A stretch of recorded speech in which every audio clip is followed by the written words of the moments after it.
Bismillahirrahmanirrahim.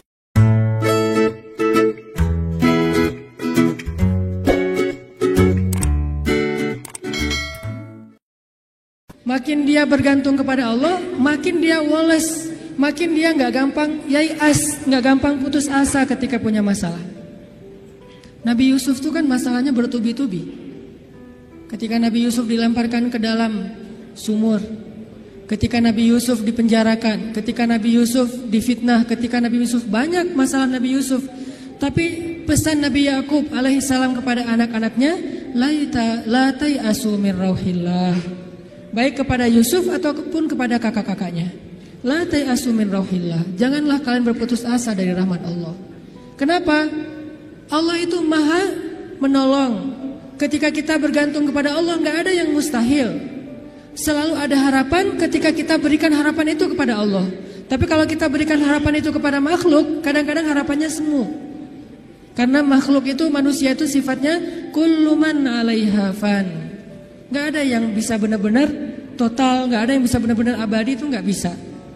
Tapi kalau kita letakkan harapan kita, lalu kita berikan hanya kepada Allah, roja kita hanya kepada Allah Subhanahu Wa Taala, maka tidak ada kata al-ya's, tidak ada kata putus asa dalam kamus seorang mukmin.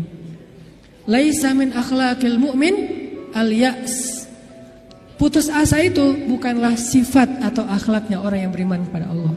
Sehingga kenapa bunuh diri itu menjadi dosa besar dalam Islam? Padahal kan nggak ganggu orang kan, kecuali tadi bikin macet sistem kereta.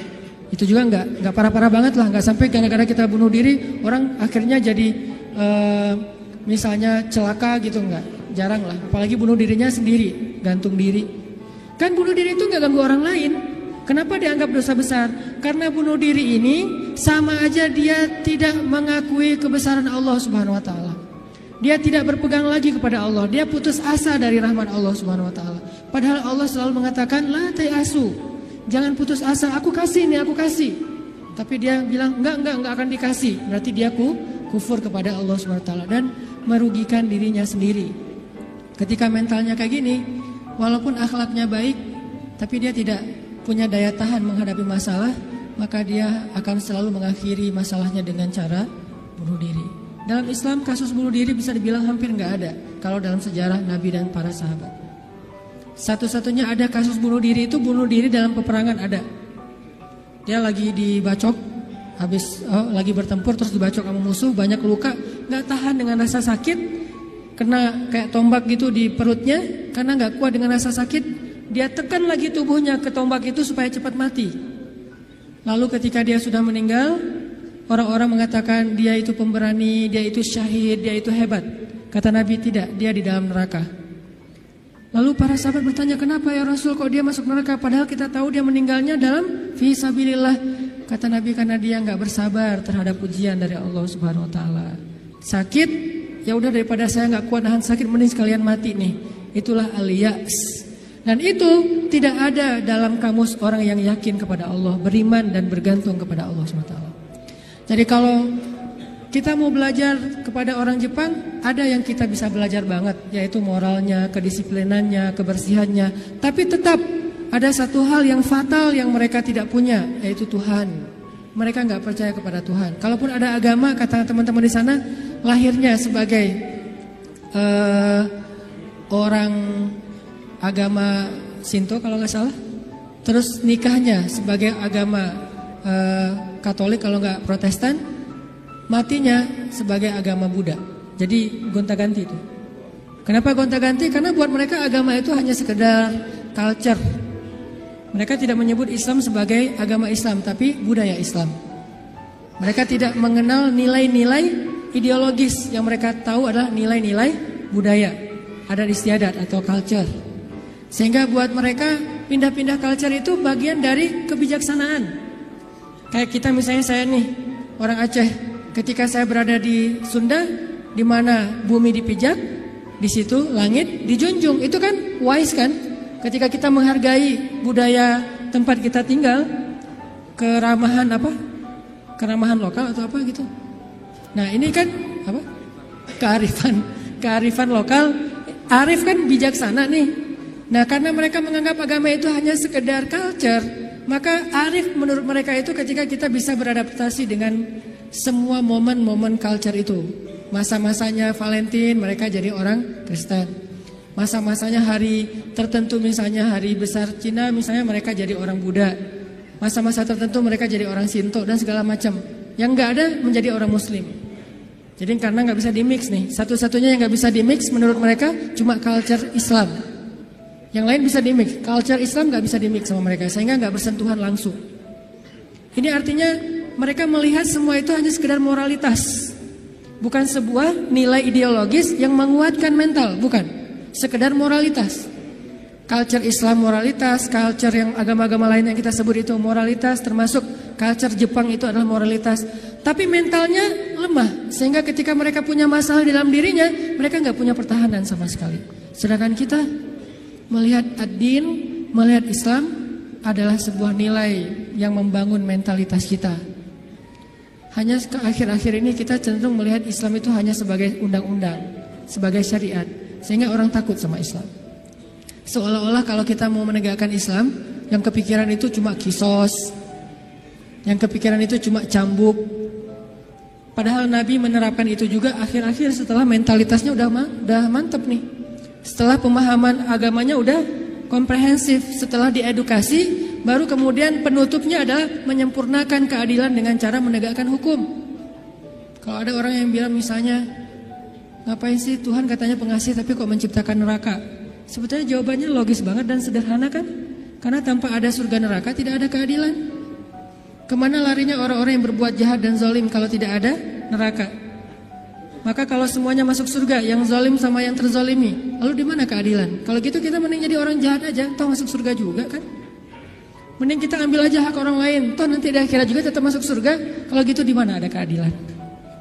Keadilan Allah itu justru menciptakan surga dan neraka. Cuman pintu surga lebih banyak daripada pintu neraka. Dan Allah selalu memberikan peluang untuk selamat dari api neraka dengan cara mengampuni dosa. Allah Maha Adil. Allah gak mengatakan kalau udah cap neraka udah gak akan lagi berubah. Enggak. Kalau kamu buat dosa sekali gak akan diampuni, pasti masuk neraka. Enggak. Disitulah Maha Rahman.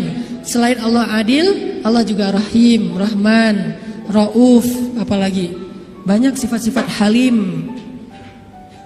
Allah menciptakan keadilan dengan adanya surga, adanya neraka. Tetapi Allah selain adil, Allah juga Maha Pengasih. Dengan apa? Kalau ada yang berbuat dosa, gak langsung dihukum sama Allah. Kita sering buat dosa, emangnya langsung dihukum? Enggak. Kadang-kadang memang Allah langsung negur, tapi bukan hukuman. Karena kalau dihukum harusnya lebih dari itu. Kalau ditegur, karena kadang-kadang kita gak sadar dengan cara-cara yang baik. Allah kasih sedikit, ada cemeti sedikit, biar kita dicambuk sedikit, ditoel dikit ya. Biar kita sadar. Supaya apa biar kita sadar? Biar dengan kesadaran itu kita menjadi lebih baik, lebih bermanfaat, lebih berkualitas hidupnya. Allah gak berlangsung menghukum kita. Kalau Allah mau menghukum kita dengan dosa kita, kayaknya kita gak ada yang berada di sini sekarang nih. Udah celaka dari dulu-dulu juga. Sekali kita minum, sekali kita narkoba, sekali kita berzina, sekali kita membunuh, sekali kita mengambil hak orang lain, udah langsung celaka. Kenapa masih bisa hidup? Kenapa masih bisa berada di masjid? Dan ini keistimewaan yang Allah kasih kepada kita. Orang yang sering nyakitin Allah masih diundang ke rumah Allah. Kan Allah baik banget tuh. Coba kita, ada yang sering nyakitin kita, mau diundang ke rumah kita? Di telepon aja kita reject terus. Kalau perlu di blok, gak bisa nelpon lagi, unfollow segala macam, left group. Allah kita sakitin berkali-kali, kita cuekin, kita selingkuhin dalam bahasa kita mah ya. Gimana selingkuhin? Selingkuhin akidah. Kita bilang percaya sama Allah, tapi kita jalan sama yang lain. Kita bilang inna sholati wa nusuki wa mahyaya wa mamati lillahi rabbil alamin. Itu kan sama aja kayak seorang cowok bilang ke cewek, aku gak bisa hidup tanpa kamu. Iya kamu, kan gitu. Inna sholati wa nusuki wa mahyaya wa mamati lillah. Iya lillah, gitu kan. Tapi kenyataannya kita merasa seolah-olah Allah gak lihat, kita jalan sama yang lain. Allah tahu? Tahu banget. Kalau perempuan mungkin gak tahu kita jalan sama yang lain. Ketika nanti dia tahu, akhirnya dia shock, panik, dia luar biasa tersakiti. Tapi kalau Allah, setiap kita jalan sama yang lain tuh Allah ngelihat.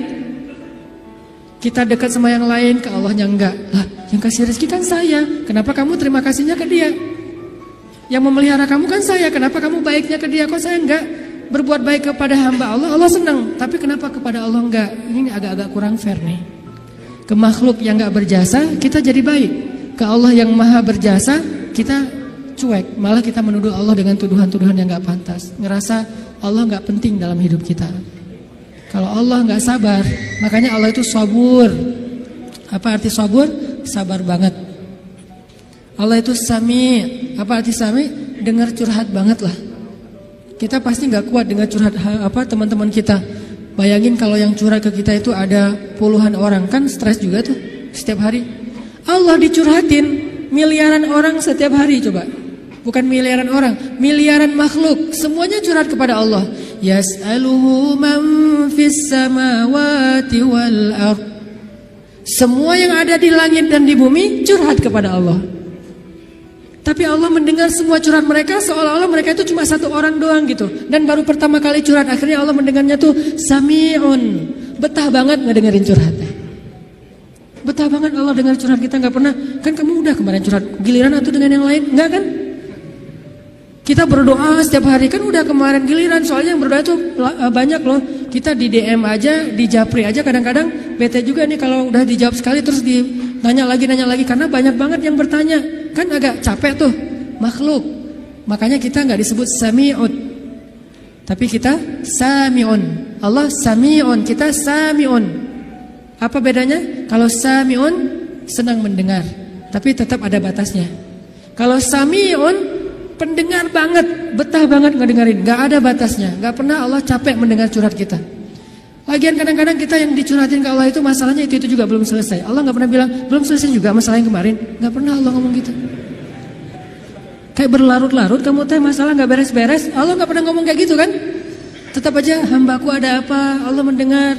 Dan bukan cuma mendengar, Allah yang ngedatangin kita ke langit dunia setiap sepertiga malam. Terus Allah bertanya, hal min dihajah, ada enggak di antara hambaku yang butuh sesuatu? Sini.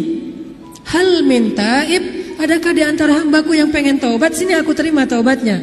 Hal min mustaghfir, adakah di antara hambaku yang pengen minta ampun? Sini aku ampuni dosanya. Allah datangin kita, Allah nawarin jasa kepada kita. Masih kita bilang juga Allah enggak berjasa dalam hidup kita? Masih kita bilang kita enggak butuh Allah Subhanahu wa taala? Fabi ayyi ala'i rabbikuma tukadziban. Jadi teman-teman,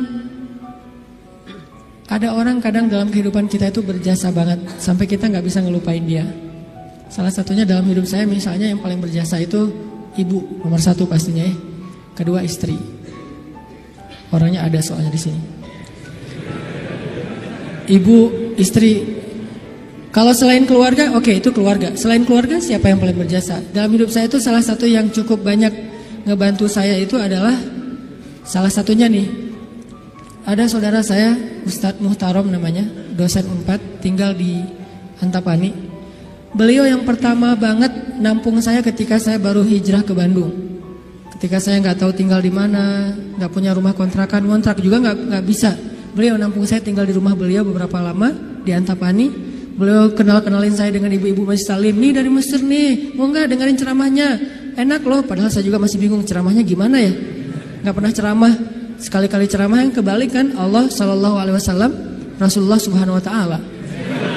Sekali-kalinya ceramah kebalik saking nervousnya. Disuruh ceramah sama Ustadz Muhtaram, ini ceramah. Akhirnya ibu-ibu ngundang-undang saya awal-awal dikenalin di Bandung. Berjasa banget, sehingga kalau misalnya beliau miss call, nggak keangkat sama saya, langsung saya telepon balik. Kalau beliau SMS, langsung saya read, langsung typing, langsung bales. Kenapa? Karena saya merasa beliau berjasa dalam hidup saya. Adakah yang lebih berjasa dalam hidup kita daripada Allah Subhanahu wa taala? Toh beliau juga hamba Allah. Allah yang mengirim beliau untuk saya. Allah yang mengirim ibunda untuk saya. Allah yang mengirim istri saya untuk saya. Kalau Allah nggak kirim istri saya buat saya, nggak mungkin saya bisa nikah sama dia. Kan saya sering cerita, saya bukan tipe dia banget. 4 pantangan pada diri dia tuh ada di saya. Ya Allah, jangan itu, jangan itu, jangan itu, jangan itu ada di saya semuanya. Coba kalau Allah nggak membolak-balikan hati dia, mana mungkin saya nikah sama dia kan? Kayak mustahil gitu, karena bukan tipe dia banget.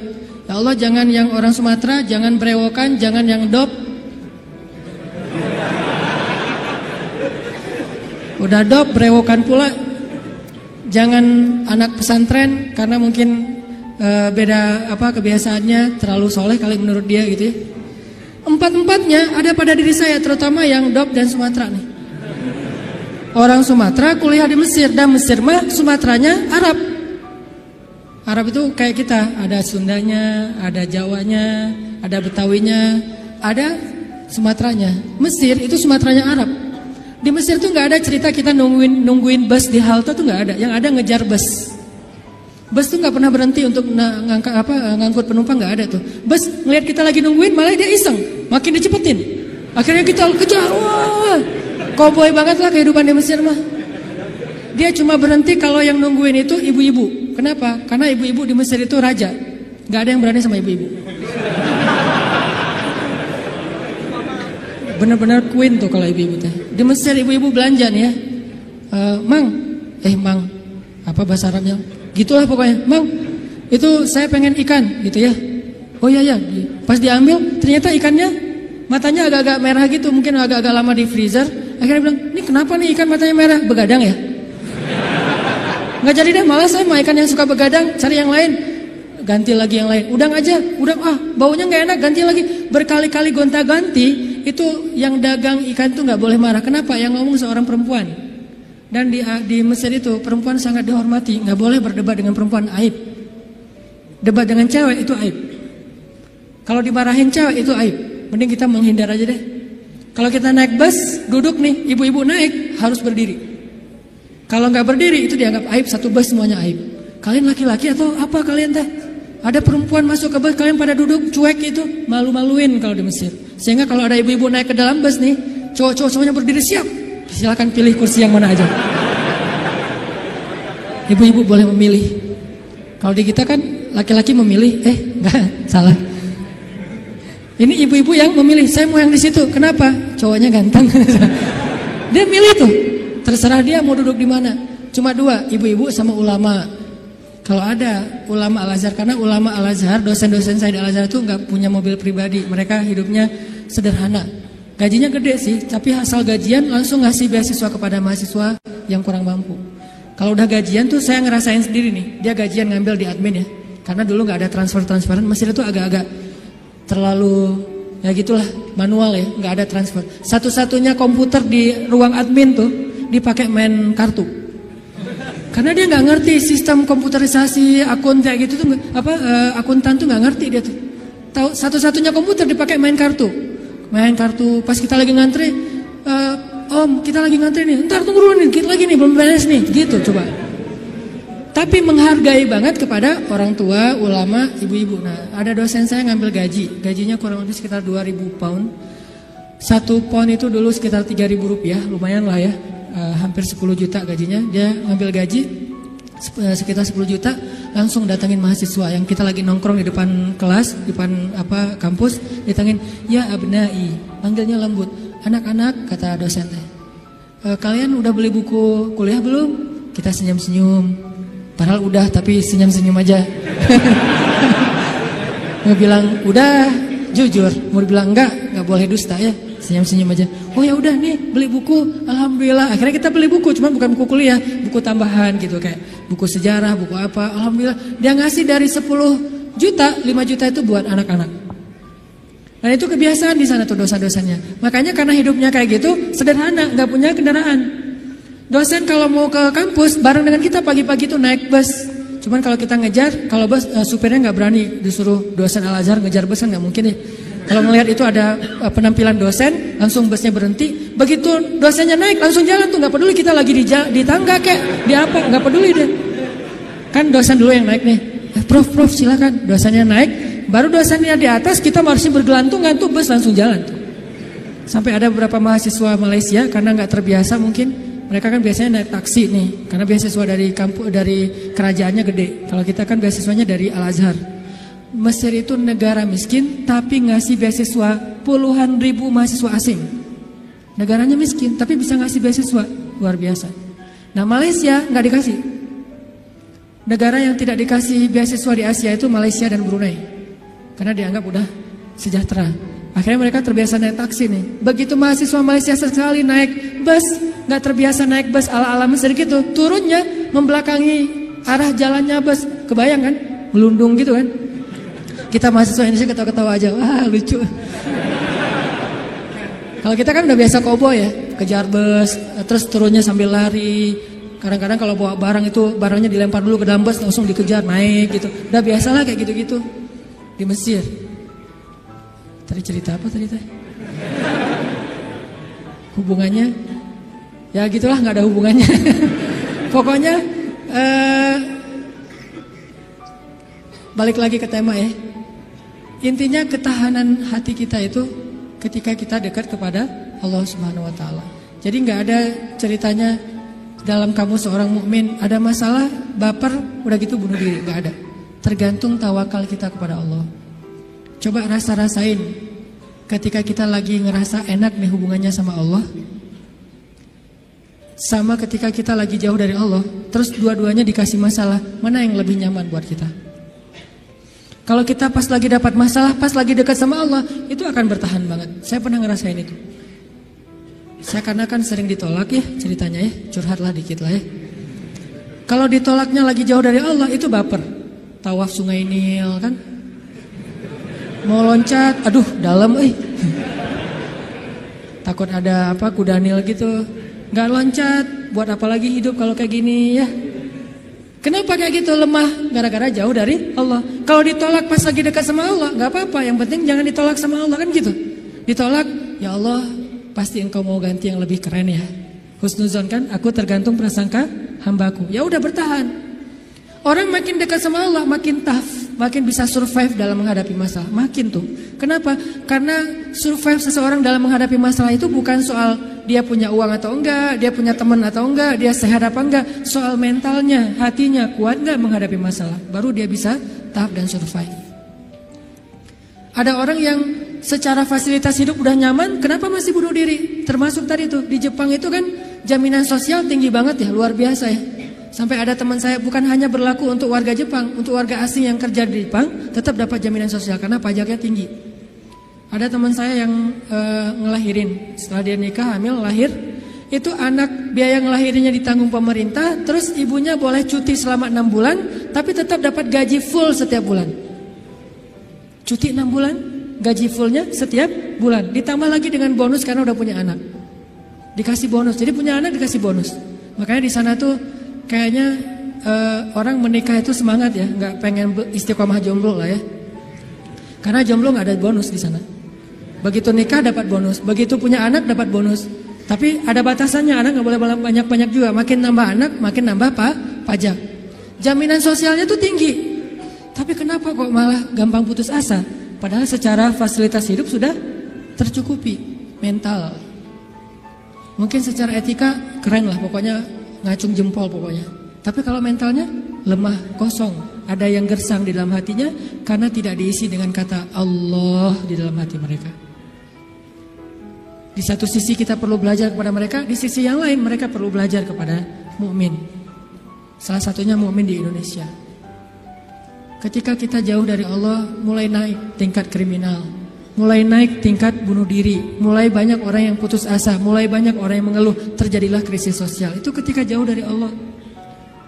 Sejak kapan dalam persepsi kita miskin itu masalah? Di zaman Nabi miskin itu bukan masalah. Masalah itu fakir, bukan miskin. Di zaman Nabi malah berdoa jadi pengen jadi orang miskin. Ya Allah, hidupkan saya sebagai orang miskin, matikan saya sebagai orang miskin, bangkitkan saya bersama orang miskin. Nabi itu cuma bilang hampir-hampir kefakiran itu menyebabkan orang kufur. Itu teks hadisnya, kadal fakru ayyakuna kufran, bukan miskin jadi kufur. Nggak ada teks kayak gitu. Terjemahan kita yang keliru. Orang miskin itu dekat dengan kekufuran. Nggak ada teks hadis kayak gitu. Yang ada fakir dekat dengan kekufuran. Terus apa bedanya miskin dengan fakir? Miskin itu kurang harta, kalau fakir itu kurang syukur. Makanya Nabi dalam konteks miskin malah berdoa pengen jadi orang miskin supaya hisabnya gampang. Tapi kalau dalam konteks fakir, Nabi malah bertauz, Allahumma inni a'udzubika minal fakri. Ya Allah, aku berlindung kepadamu dari kefakiran. Maksud kefakiran di dalam doa Nabi itu bukan kurang harta, tapi kurang syukur, kurang qanaah dengan apa yang diberikan Allah Subhanahu wa taala. Mental. Makanya salah satu misi Allah menurunkan Islam, mengutus Nabi Muhammad SAW itu adalah membangun mentalitas manusia yang kita sebut dengan mukmin muslim. Mentalnya yang dibangun, sehingga dengan mental itu lahirlah kebaikan-kebaikan yang sifatnya moral, kebaikan yang sifatnya akhlak, kebaikan yang sifatnya ritual, ibadah. Tapi semuanya berawal dari mental, termasuk sabar mental. Yang menyebabkan seseorang gak gampang panik mentalnya, dan mental itu tergantung keyakinan dia kepada Allah Subhanahu wa Ta'ala.